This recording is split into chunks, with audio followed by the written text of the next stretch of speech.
a serious conversation with you, Thomas, because the last time we did this you actually abused one of our hoes to the extent where you broke the hoe. And I think you need to you need to be a wee bit careful with the team hoe, because it's not good. It's difficult to get quality hoes. True. And if you're going to abuse them, we're going to have to say you can't use the team hoe. Well, I have managed to secure on the open market some fresh hose. Nice. So I need you to understand that there'll be no more of that abuse. You're not just... I won't abuse the hose again. You just need to be gentle with the hose. We're talking about hose. Actual hose.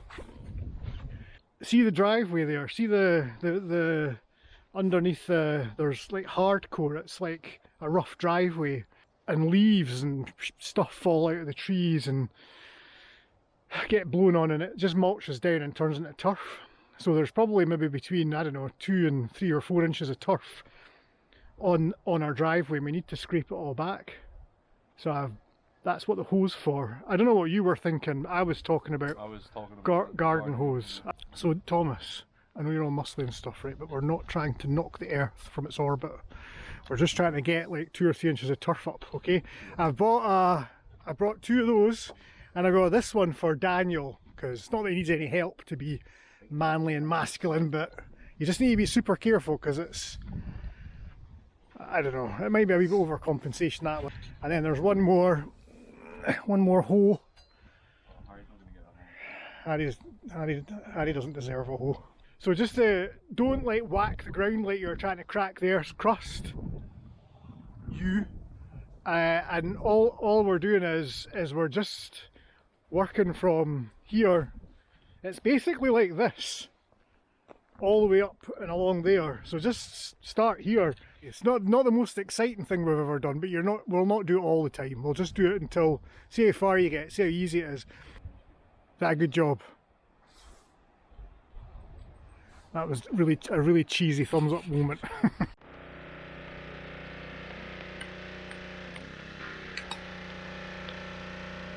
Welcome to the Off-Grid Outdoor Centre project.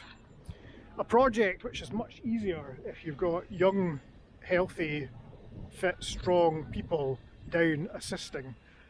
Sometimes I just feel that I'm too old for this, and when they come down they've got so much enthusiasm, and they just, you know, people moan about young people, but I just have so much respect for these guys. They come down with their pals, they chat away, and they just get stuck into everything. However tedious, I mean, they're literally digging muck out of a driveway, and they're just doing it. Listen, while they're doing that, and the jet wash is running, they're jet washing the driveway as well. Or we're trying to jet wash the driveway. Don't know how effective that is, but they're doing that. It's like rough cobbles. So anyway, what I was going to show you this week was our solar system, because it's really simple, and it's probably a good example to show people that might not be familiar with solar. It's about as simple as a solar system can be, but also has enough complexity in it to be useful. And the reason I thought that might be a good idea is because I'm on forums and Facebook groups, and a lot of people come on and say, oh, I need my own solar, how do you do it? And they don't really have much of an idea at all about electricity or the components that you need for a solar system, and you kind of need to, otherwise it's not going to work. We'll talk a little bit about that. One of the other aims of what we do down here, it's actually in our charitable aims, is to make young people a bit more resilient, a bit more self-reliant, and to not have their first instinct when something breaks to be phone someone else. They do some research and try and fix it themselves.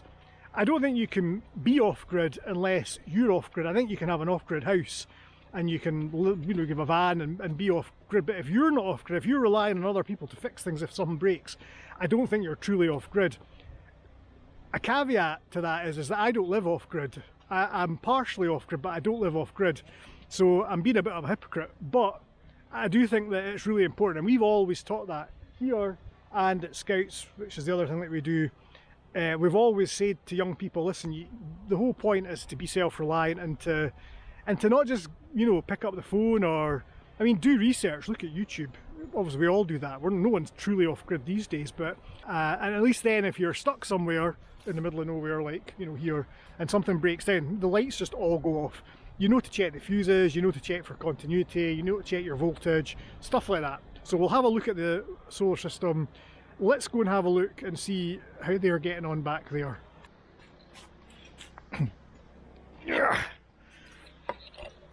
I want to be a wee bit careful here. Slates keep slipping off the roof. That was embedded in the ground. You wouldn't want that in your coupon now, would you?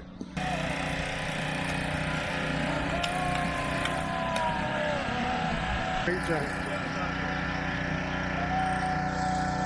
Bring the hoe over here! See what you've done! Look! You bent our hoe!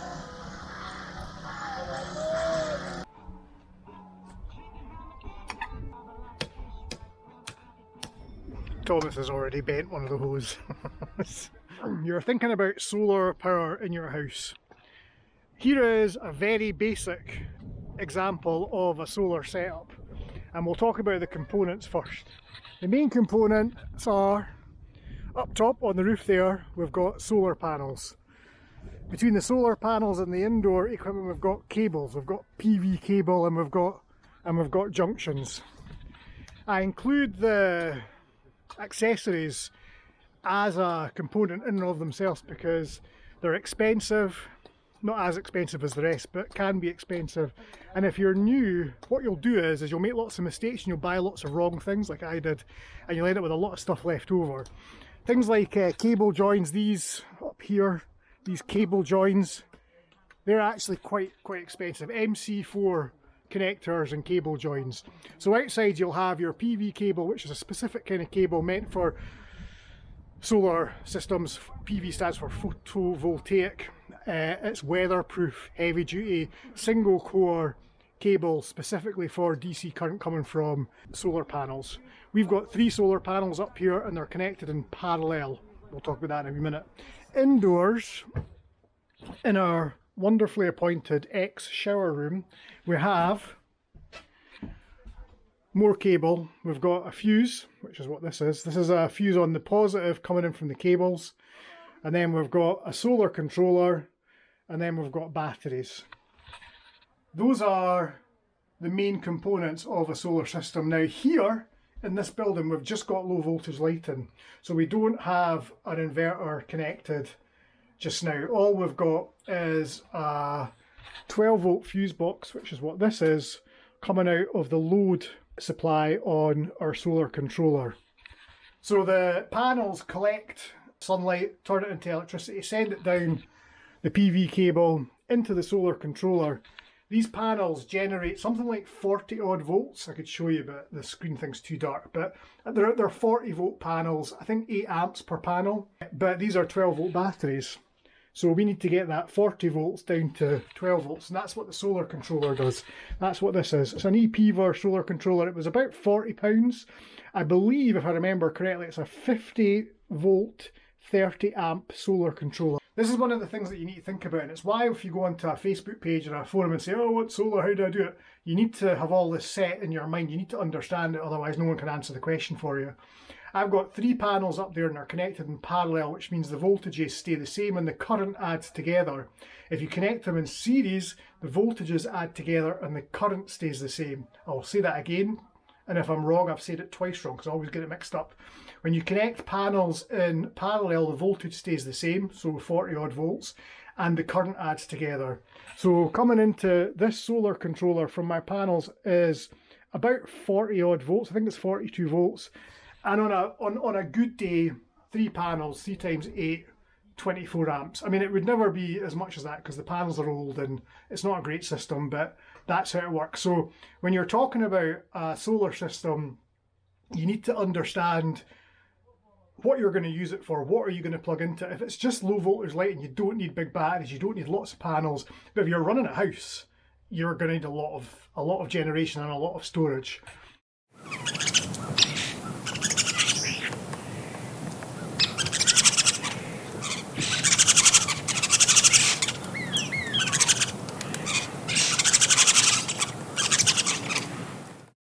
Indoors, after the solar controller, you've got batteries. We've got old lead acid batteries here. We've got 3 again connected in parallel.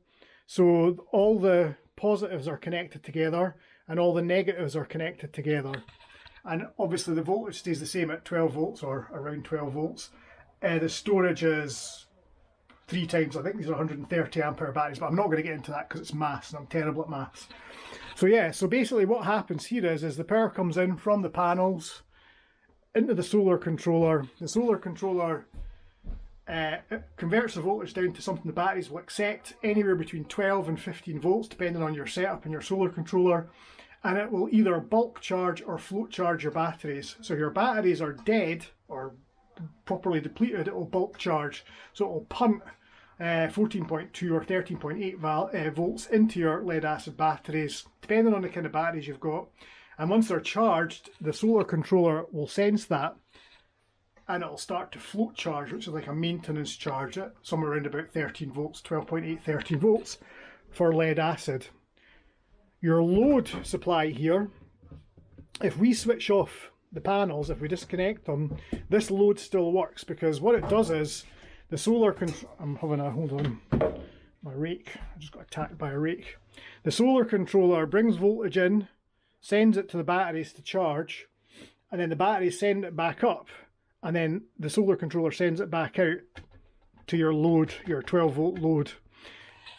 If you want to have 240 volt stuff coming off this, you need to connect an inverter, and that gets connected to the batteries. We have a very small inverter here, got it at a car boot sale, but we've never connected it because we only use it for lighting. We cook on gas here and we've got torches. The whole point is not to be, you know, you want to be, we want to be a wee bit rustic down here, so we've not got an air fryer or anything, but we could, it wouldn't last long on these batteries because they're quite old. So yeah, so we've got our fuses here for our lighting circuits. We've got lights in the toilets, we've got lights in the kitchen, and there's a flood in the hallway and a couple of lights in the main room.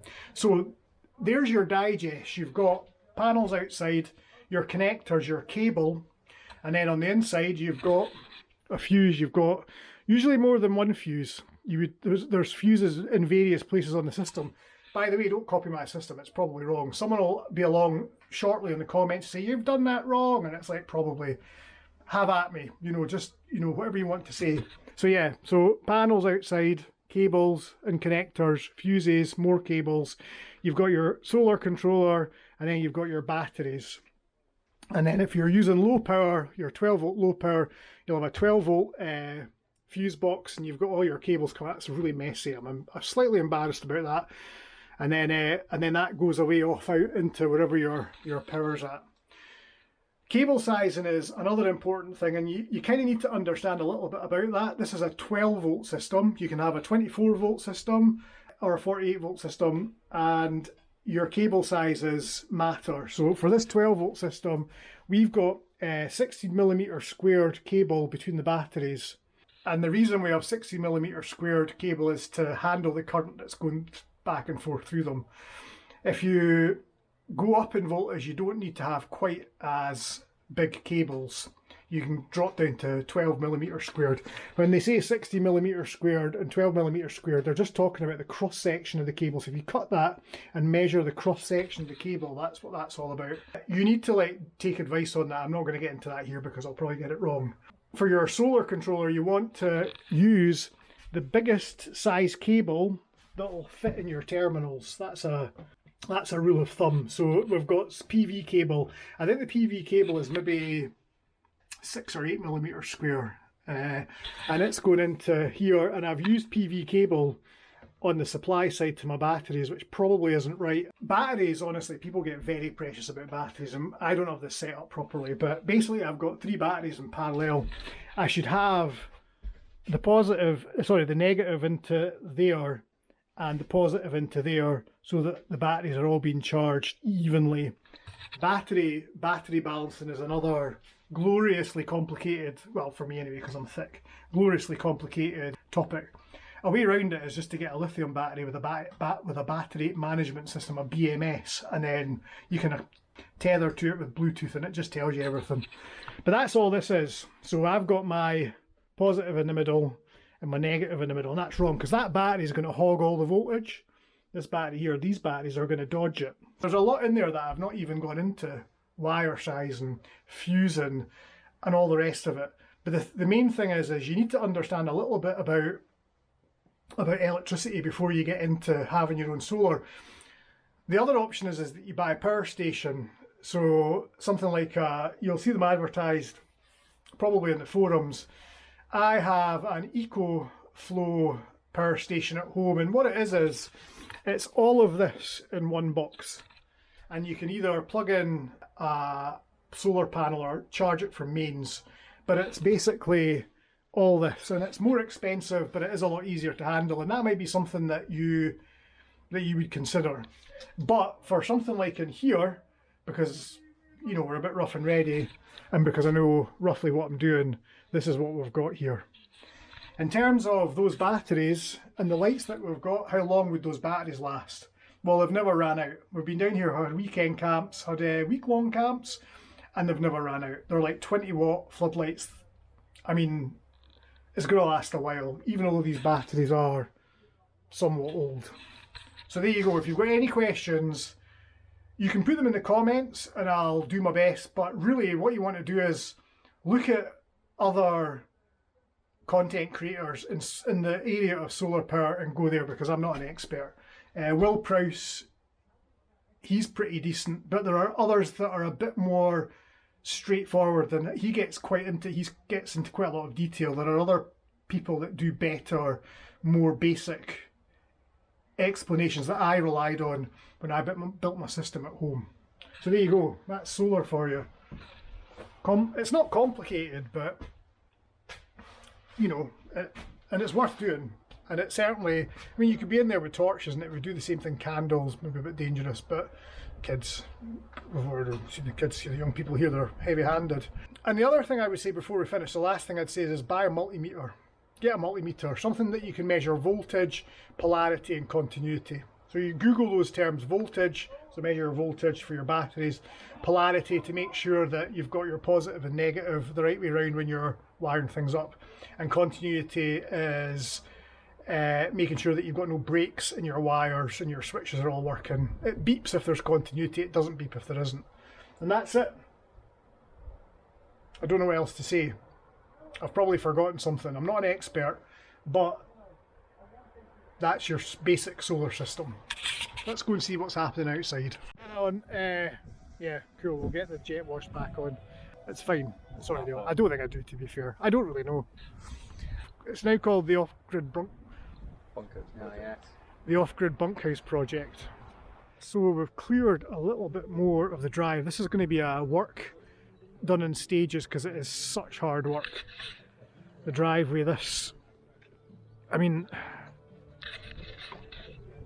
if anyone knows of a machine that will do this for us, I mean, the grass is like, the roots of the grass have grown in between the cobbles. It's quite hardcore, that's kind of been sort of steamrolled. I don't know how they've made it, but it's not tarmac. It's a really uneven surface and the grass roots are just growing right into it. And it's murder to get rid of, it really is. We've applied for some money to hire a digger, and we're going to do a lot of work with the digger, clearing grounds around the building here and digging drainage and all the rest of it. And we intend to use it to at least scrape some of the drive, but I don't know how effective it will be. And I wonder if the only way to do it is by hand, tediously by hand. If anyone wants any more information about this project, please get in touch. Like and subscribe, leave a comment down below.